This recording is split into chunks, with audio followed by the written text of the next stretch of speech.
Greetings everyone and welcome. My name is Rob Sanders from Simply Learn, and today we're going to talk about content marketing strategy. So buckle up and let's get right to it, and we're going to get right into some of the best practices, some tips, some methodologies, some things you should be doing with content marketing. So right out of the gate, let's start talking about knowing your audience. Okay, so content is all about writing for a particular audience. So it's just like speaking, except when we're speaking to somebody, we're speaking directly to them. Content is very similar, and so we have to be able to know our audience ahead of time. So what you can do is collect demographics of your target audience based on who's coming to your website. So you can get that data in Google Analytics under audience. Email subscribers. I mean, who is subscribing to your emails? Who do you already have in your email database? And you can look at social media. I mean, you look at Facebook. You can look at the people who are already connected to you. Okay, these are just some three of many examples you could be doing to gather data on your audience. Okay, you have to know who your audience is before you start writing. You know, for a successful content marketing strategy, you really just need to know your audience. And basically, you're going to segment them based on their interests. So that content is going to be catered to that audience. Okay, so if it's an audience that likes a specific, product that you offer or feature that's part of that product that you offer, then that's the segment you're going to be writing about. So you need to collect your data on your audience ahead of time. And then you're going to segment that audience. Okay, so you're not going to write content for everyone because the shoe doesn't necessarily fit for everyone. Okay, the shoe has to fit for a specific foot.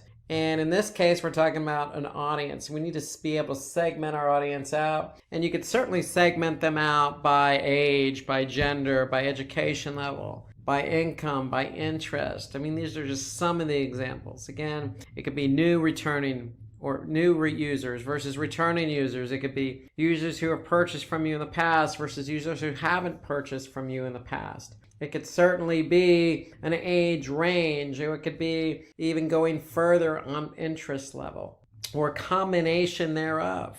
Okay, so for example, you can get that demographic information using Google Analytics. You just got to go into Analytics, under Audience, under Demographics. You're going to see age, and age is broken out by age range, and then you're going to see gender. So you're going to see a breakdown of gender, and use that to your advantage. So if you're going to, write some content and 99% of your traffic is female, the age of 18 to 24, then, that content's going to be catered accordingly. So you could certainly go to Facebook Page Insights and get some really good demographic data there, because Facebook is all about demographics. Okay, so you could see exactly, how many fans you have broken out by men versus women. And then you could see, again, same thing as Google Analytics, you could see an age range breakout. You could use Twitter Analytics. I mean, Twitter shares some really good insights into education level. So, if you're dealing with, highly sophisticated people who have master's degrees or even higher, or let's just say even on LinkedIn,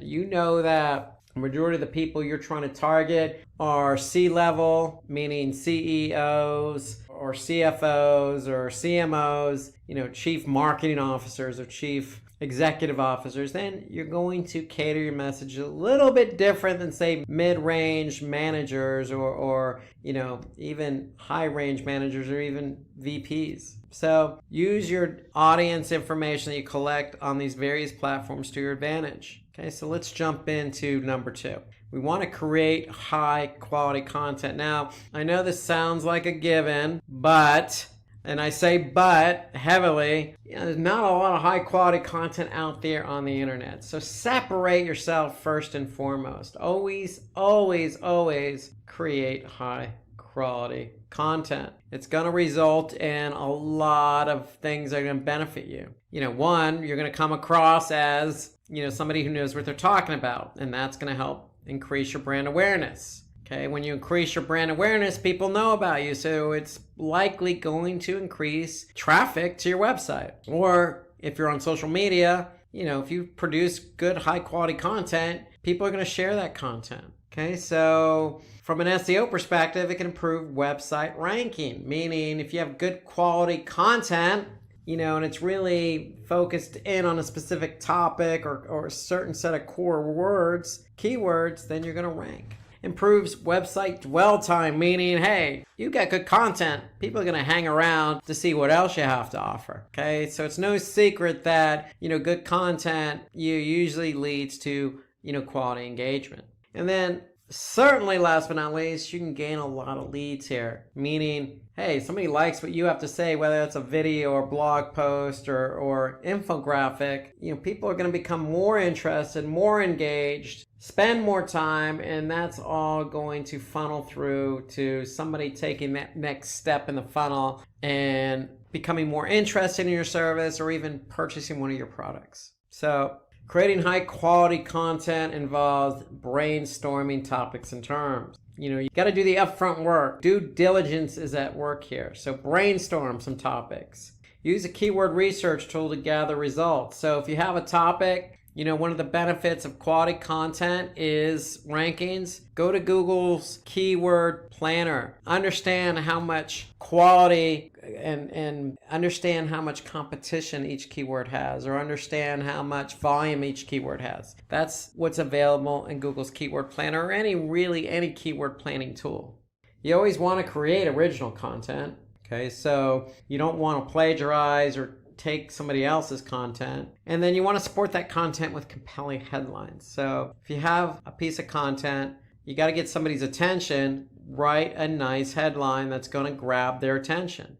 Okay, so give valuable content to your readers and add resources from well-known sites. So if you do borrow, say, a data point from another source, then, cite that source. You also want to create engaging and thought-provoking content. Get somebody to think. People are going to read your content because they don't know the subject matter. They're interested in the subject matter, and they want to be able to spend the time taking something away from that content. Follow a logical structure and use relevant images. I can't stress this one enough. Just throw things on a web page, put some structure to it. And if you have to, break it out. If you feel like you have too much content, there's no harm in breaking it into part 1 versus part 2. Get people, tease them a bit. Get them to come back and read part 2. Okay, use different content forms in case somebody's interested. Maybe you want to capture some data. Prefer short paragraphs to make the content readable. Remember, if you're talking to C-level folks, maybe you don't have to dummy down the content, so to speak. But if you're dealing with, folks or people that are right out of high school or still in high school, then adjust your content and format and paragraphs accordingly. And then update the content as well. Just because you publish it doesn't mean that it's done. When we're talking about a web page, we're talking about something that is actively changing or can change. It's a medium that is dynamic. Okay, so if a data point's changed, go back in and update that data point. And then let people know about it, because they may want to come back and check in to see how much that data point's changed. So these are all, good takeaways for creating high quality content. Some other things that you should be aware of, grammatical mistakes. You need to avoid those. There's no reason for grammatical mistakes. Today's technology doesn't allow for it. And hey, listen, we all have friends, we have colleagues. My desk is sitting next to a colleague who's more than happy to read something before it gets published. So take advantage of the resources you have available. No reason for it, because if you have a grammatical mistake, you just lost a lot of credibility. Don't be afraid to add a clear call to action at the end of your content. If somebody's interested in reading it, they're probably going to be interested in taking the next step, whatever that next step is. Okay, so create content that fulfills viewers' requirements, meaning if somebody's searching for something and your content shows up in the search results, then they're actively looking for you. What are you offering them? Is it fulfilling their requirements? Don't be afraid to use examples throughout your content. In fact, work in or integrate some case studies in there. Show clear examples to stress your points. And then just don't put words on a web page. So break up that content with an image that's going to be visually appealing. Okay, and you can add images from public domain sites, meaning stock imagery, if that's what's going to help create visually appealing content. And then give more information to your audience. And we say prefer to give more information, meaning, hey, going back to the content I was saying about breaking it up, organizing it, if you have more information, don't withhold it. Have them come back and read a secondary blog post or secondary piece that supports the original. Now, we want to move from high quality content to running A/B test. A/B test is so important. Why? Because with A/B split testing, you can increase your conversion rates. Okay, so 4 elements to test in your content marketing strategy. So if you have content, say a blog, and you're testing that blog, test out the images. Test out the forms. Do you have a long form or short form? Test out the content length. You can have a variation that is a lot shorter than the original. Does that increase or decrease bounce rates? Play around with call to actions. Call to actions do matter. Do you want to use a softer call to action, a softer tone, or do you want to use something very direct and strong? Test call to actions to see what's going to get people to move closer closer to purchasing and through that funnel. So A/B testing to me is something that should be naturally done. With Google Optimize, it's free. So with images, you could test a lot of different variations of images, anything from people to, outlandish imagery to just something very stock and neutral. But just make sure that those images are relevant to the post. Test the length of that content. Again, if you know that your average time on page is very low, don't write something very long. Write something that you think is going to stick with that time on page. But on your A/B test, create something maybe a little longer. If it's engaging enough, maybe somebody's going to stay a little bit longer on the page. So, create a variation that's going to play with that length. Okay, so use analytics to your advantage to figure out, as a baseline, what amount of content is getting people to stay on the page. Then see if you could push the envelope one way or the other. Okay, improving the page with sign-up forms. Really, what you want to do is create a user-friendly experience. So when you have sign-up forms, and don't make them non-intuitive, don't make them difficult, link maybe up to Facebook or Google, so if they're creating an account, they can create an account via Google or Facebook. Or, don't put too many forms on the page. And then on those CTAs, as I mentioned, play around with the tone. You can also play around with the color. I test color all the time. Believe it or not, color does matter. Don't use red, use green. People react to different colors. But again, you have cultural variances as well. So you got to take that into account. If you're in the Middle East or the Far East, Asia, color schemes and what you say matters, and it changes versus, say, Europe or the West. Okay, so keep that in mind when you're making changes on color or tone or placement and things of that nature. So you want to conduct a competitor analysis. So we're talking about creating high quality content, testing that content, brainstorming some topics, looking at your audience. You're doing all this work. You might as well take the next step and figure out what it is your competitors are doing. So you can opt for competitive analysis by identifying your competitors' top performing content for specific topics. Okay. And so really what we're trying to do here is improve our conversion rates. So what are your competitors doing? What are their baselines? We can maybe up that ante. That data is also available in Google Analytics. So you can look at benchmarking reports in Google Analytics to get some form or fashion. You can also go to Facebook and look at your competitors' Facebook pages and see what's performing in terms of engagement. But what you want to do is find out your strongest competitors by using search engines or check which websites are competing with you. And again, that could include Facebook as well, or maybe even LinkedIn. So you go with the search engine route, you can always type in that coveted keyword that you want to be found for, see who's ranking ahead of you, and you can see the metadata, meaning the title tag and the meta description. You can actually see, hey, what are these guys writing that's getting them recognized in the search engine rankings. So you can certainly, if you go to search engine route, you can certainly leverage an SEO platform like SEMrush or Moz or something like that. That's going to allow you to get some good insight on competitor information. So keep in mind there are SEO platforms that will give you information on your competitors. And that's what these SEO platforms are good for. So number 5, moving on, choose a suitable content format. So now we've done all this homework.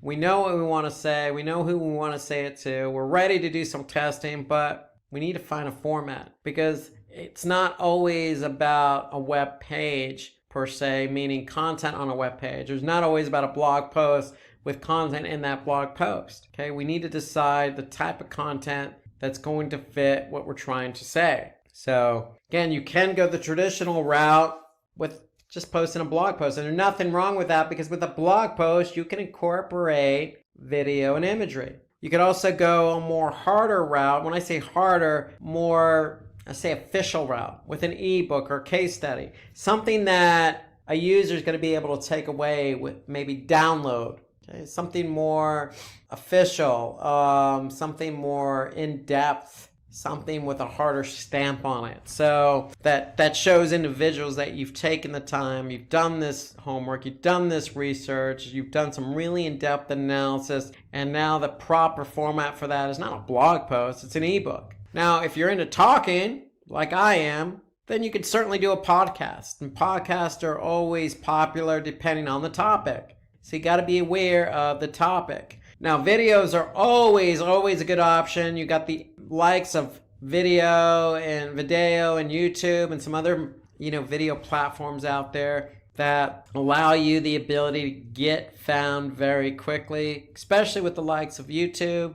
People use YouTube before they go on to purchasing a product. So think about that. So if you're trying to get somebody, if you're trying to sway an audience to move from being a brand awareness and a loyal, customer to taking the next step, okay, to purchasing more or purchasing for the first time. And so videos kind of help convey that. Now, if you're trying to convey a lot of different points, then an infographic might be your best option. Instead of having to write out all those points, try using an infographic to convey those points visually. Now, again, with blog posts, it should have valuable content that can be shared by your website visitors on social. So that's the key. Make sure you have those shareable social icons. Now, with ebooks, it should have longer and in-depth content. And it shouldn't be published frequently. So maybe if this is something you're doing annually, then ebook could be the format. With a case study, what you should have a customer story that succeeded in you solving that customer's problem. So the case study is always there for somebody to get an idea of what you're all about. Infographic is just visualizing data in a more organized way, in a more visual way, so somebody understands what you're trying to convey. Now with that podcast, again, suppose your audience doesn't have an interest in reading. Again, it could be a certain age, certain gender, a certain culture. Hey, everybody absorbs information differently. So think about it. Ask yourself, is a podcast the best way to communicate to my target audience? And then videos are highly engaging. They're also shareable on blog posts and pretty much most, if not all, social media platforms. So once you've done that, once you choose the proper format, you want to choose a content management system that's going to work for you. So you want to be able to choose something where you can plan appropriately, produce, manage, publish, and measure results all in one place. There are plenty of content management systems out there that will help you do all of those things. Okay, so some examples are WordPress, HubSpot, Binder. We can list hundreds. If you're into blogging, WordPress is the way to go. If you're into building out landing pages that you want to, share, HubSpot could be the way to go. Okay, there are lots of available options out there. So moving on, number 7, target your audience using emails. Okay, so what are we talking about? Well, We all know what emails are. Emails help us to communicate directly with our target audience and convert them to leads. So email is a good way to follow up with your audience. So if you've done a podcast, follow up with an email. Maybe get them to, fill out a survey via email based on that podcast. Or if you create a podcast about some data that you talked about in that podcast, follow up that with them via email with an infographic, perhaps, built into the email. There's lots of ways that all these formats can complement themselves via email. You could certainly take a blog post and package it into an email and have a link pointing back to the blog post, maybe as a teaser. Or if you're doing a series of blog posts, you could tease that in an email. So an email is a good way to, follow up with your target audience indirectly or directly. And when we say indirectly, you can collect emails and send out those emails with, certain information. Or what you should be doing is targeting and segmenting your emails just like you are your content. So if you're producing content for a certain audience, then make sure that particular audience gets that same email. Now, some of the email content that you could share with your target audience are newsletters, seasonal emails, promotional emails, automated messaging. And what we mean by automated messaging, hey, if somebody just purchased from you, send them a thank you email. Maybe follow up a couple days later with another email with a survey. Or what you could do is if you know who your loyal customers are, target them with a promotional email. So there's lots of ways to slice and dice content via email. Just make sure you know your target audience is. There's lots of things you can do in email. Again, you can complement lots of different formats within email, as I mentioned before, with a podcast or a blog post. So keep all that in mind. Email is a good way to communicate with your audience. The last point we want to make here is use native ads. So we talk about native ads. It's one of the smartest ways to connect your audience with your brand. So, for example, this is a native ad on BuzzFeed. It's about 15 bands that probably wouldn't exist without Led Zeppelin.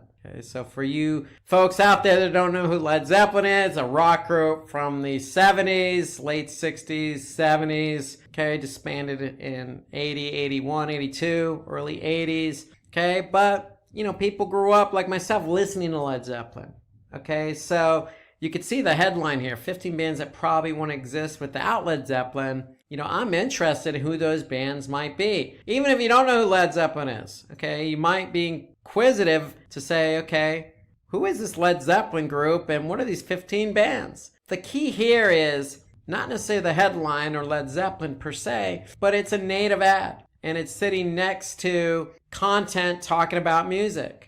So according to Forbes, online audiences are 25% more likely to look at a native ad than at a banner. And so that native ad, in this case, we're talking about music, needs to be sitting or accompanied alongside content talking about, in this case, music. It would help if it was rock music, just music in general might get enough to pique people's interest. So if you're going to create content, align that content with something that's, naturally going to fit. And that's why we call them native ads, because they're native to the content that they're associated with. So finally, after all that's said and done, when all you've done is create good content, follow up via emails, targeting your audience, and associating that content with, content natively, then you can always measure your content performance. So this is my favorite part of it all. You go in analytics, go into Facebook Insights, you want to go in and check out how that content's performing. And you want to do that because you want to be able to see what's performing, what's not performing. The key here is associating the content with KPIs. That's really the key. So measuring the right metrics can help you understand whether your content is engaging or not. So again, measuring the right metrics.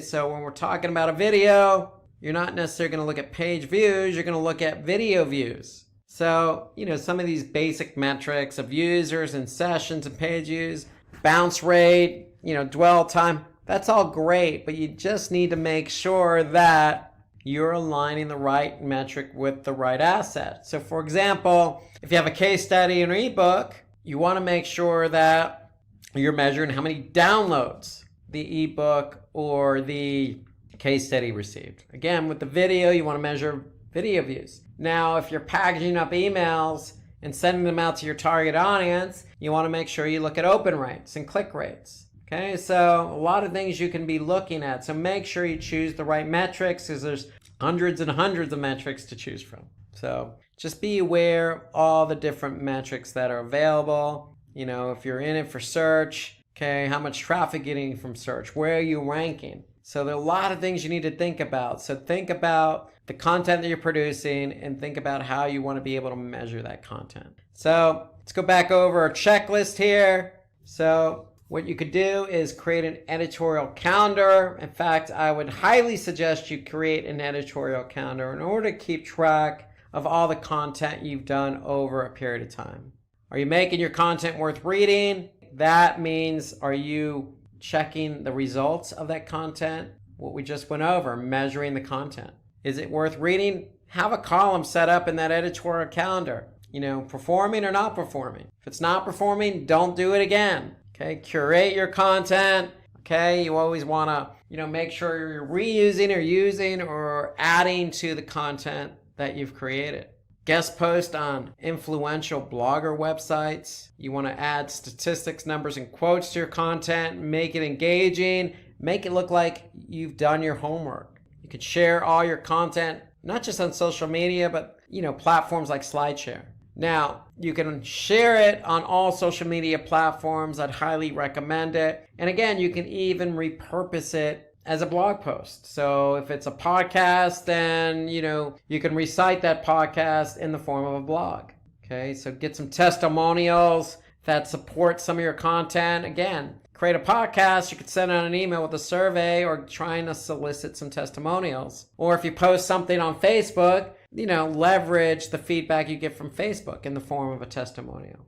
Okay, and then you want to promote your blog post for maximum success, and a lot of that means SEO. So make sure you do your due diligence and get the right keywords in that blog post. Okay, so you can create personas for different user audiences. Okay, so remember, it's all about tone. Okay, so if you're going to create a blog post, make sure your tone is aligned with that right audience, whether that be young, middle-aged, or older. Are you choosing the right type of content? Okay, you'll know based on the results. Okay, you want to add H1 and H2 tags on your web pages. Why? Because when we're talking about content, we're talking about organizing the content. And H1 and H2s help you organize the content appropriately. Customize the metadata. Metadata is title tag and meta tag descriptions and even alt tags. Okay, all of that is for search. So you want your content to show up in search, whether that's video, infographic, or blog post. All of it can be shown in search results. So make sure you write a good title and make sure you write a good meta description, because that's what people are going to see when they search. Okay, so you want to create a detailed summary and title. And again, that goes along with the title tag and meta description. And then you want to make it easy for the audience to ask questions and comment on your blog. So don't be afraid, like I'm going to do right now in this video, is if I'm missing anything from this checklist, feel free to comment. Hey, I've written my fair share of content, but I could be talking to an audience that is just as qualified as I am, and they may have some tips. So feel free to comment underneath this video. Now, don't be afraid to ask, just like I just did. People are always willing to provide constructive feedback. So don't be afraid to ask for it and make it easy. So to me, every blog post needs to have some form of a comment box, because blog posts are out there to solicit engagement. Now let's recap everything we talked about, because we certainly covered a lot, and there's a lot to cover when it comes to content marketing. So one, know your audience. Again, you can lean on Google Analytics, demographic data, whether it be age or gender. You could do the same with Facebook and Twitter and LinkedIn. Every platform has some data you could take away. Create high quality content. When I mean high quality content, brainstorm some topics. Has it already been written to death about? Or is this unique? Don't write something your competitors are writing. Okay, don't Copy what your competitors have written. Organize your content. Support it with good imagery. All of these are tips to creating high quality content. Okay, when you create that content, think about running some A/B test. Run some variations and switch out the image, switch out the call to action, see what's going to get people to react and engage with the content. Conduct competitor analysis, so lean on the Facebooks of the world to see what your competitors are posting, see what's engaging for them. Okay, you can also lean on these SEO platforms like SEMrush and Moz. All you got to do is plug in a domain and they're going to give you some information about where a particular competitor ranks for a keyword or how many backlinks and what websites are linking to them. So all that's available in these SEO platforms. Okay, so you want to choose a suitable content format. We listed a few, from ebooks to case studies to podcasts to infographics to blog posts to videos. It's up to you what you think is best for your audience. Just keep in mind you need to be able to measure it. And so that's the important thing. If it doesn't work the first time out, then you might want to consider changing out the content format. Choose a content management system. Plenty out there. WordPress is a good one if you're going to be a blogger. Okay, blogging allows you to, post, optimize that blog post. You could have the ability to share that blog post across social platforms, and you can also have that blog post show up in search engine results. So you can't do any of that without a good content management system. So you want to target your audience using emails. Okay, so email is a good way to, again, further communicate with that particular segmented audience. And again, you could use it to send out promotional emails to loyal followers. Or you can use systematic emails to send an email, a thank you email to somebody who purchases, and then another follow-up email. And again, you can repurpose some of the content you've done in another format in the form of an email. So, if you created a video, put that video in the form of an email and send it out to your audience to make sure they're not missing out on that video you just created. So lots of ways to use email. Take advantage of email. It's your ally here. Okay, use native ads. Okay, don't be afraid to put that content and pair it with some other content on another website. It's been proven. People are going to engage in an ad that they see based on the content they're currently reading. Because the ad, if it's native, it's going to be similar in nature to the content they're currently engaged in. And then measure your content performance. I can't say this enough. Make sure you're leveraging Google Analytics. Okay, with Google Analytics or Facebook Insights or Twitter or LinkedIn or any other platform you're running on, they're going to have data on what you've posted. So take advantage of it. Align your KPIs. So if it's an ebook or case study, don't measure just traffic. Measure how many people are actually downloading them. Okay, if it's a video, how many people like the video? How many people are commenting? How many people are sharing the video?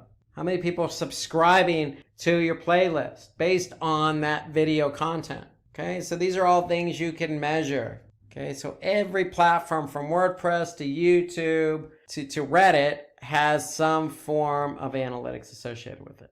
A lot of information on content marketing. If you have any questions or comments, feel free to post right underneath this video. Thanks for paying attention. I appreciate it. If you need more information, please visit us at simplylearn.com. Thank you. Hi there, if you like this video, subscribe to the Simply Learn YouTube channel and click here to watch similar videos. To nerd up and get certified, click here.